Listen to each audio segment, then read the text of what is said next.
Hi, welcome to my channel. ఈరోజు అందరికీ నచ్చే హెల్దీ చికెన్ ఫ్రైడ్ రైస్ ఎలా చేయాలో చూపిస్తాను. ఫస్ట్ అయితే చికెన్ తీసుకొని చిన్న చిన్న పీసెస్గా కట్ చేసుకొని నెక్స్ట్ కారం, సాల్ట్, అల్లం వెల్లుల్లి పేస్ట్తో బాగా మ్యారినేట్ చేసుకొని పక్కకు పెట్టుకోండి. నెక్స్ట్ ఒక తవా తీసుకొని కొంచెం ఆయిల్ వేసుకొని దాంట్లో ఆ మ్యారినేట్ చేసిన చికెన్ని ఫ్రై చేసుకోవాలి. మనం కొంచెం అటు ఇటు తిప్పుతూ ఉన్నప్పుడు వాటర్ వస్తుంది అందులోంచి బయటికి, అది కూడా డ్రై అయ్యే వరకు ఫ్రై చేసుకొని పక్కకు పెట్టుకోవాలి.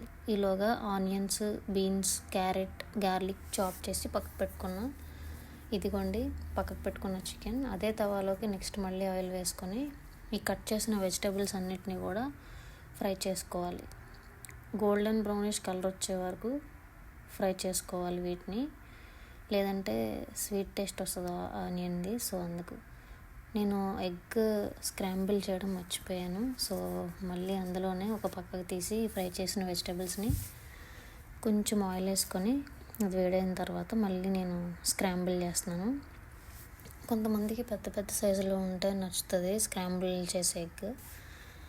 నేను మీడియం సైజ్ అయితే ప్రిఫర్ చేస్తాను. సో అందుకని నేను బాగా కదుపుతూ ఉన్నాను అన్నమాట.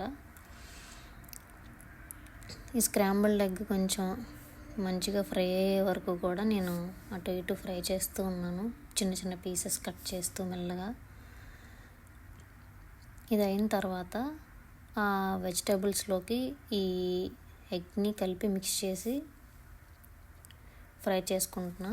ఇది అయిన తర్వాత ఈలోగా నేను కొంచెం రైస్ని కుక్ చేసి పెట్టుకున్నాను. రైస్ ముద్దగా కాకుండా కొంచెం పలుకుగా వచ్చేలాగా కుక్ చేసి పెట్టుకోవాలి. ఇదిగోండి నేను ఆల్రెడీ కుక్ చేసి పక్కకు పెట్టుకున్నాను. సో ఆ కుక్ చేసిన రైస్ని ఈ ఫ్రై చేసిన ఎగ్ అండ్ వెజిటేబుల్స్లోకి తీసుకుంటున్నాను. తగినంత తీసుకోండి, మీరు ఎంత తింటే అంత. నెక్స్ట్ వాటిలోకి ఫ్రై చేసిన చికెన్ కూడా తీసుకుంటున్నాను. నెక్స్ట్ ధనియాల పౌడర్ తగినంత వేసుకొని నేను 2 స్పూన్స్ వేసుకున్నాను. నెక్స్ట్ కారం కొంచెం, అలాగే సాల్ట్, ఈ 3 వేసుకొని బాగా మిక్స్ చేసుకోండి లో ఫ్లేమ్లో ఒక 5 minutes. ఆ తర్వాత మీరు తినడానికి ఫ్రైడ్ రైస్ రెడీ.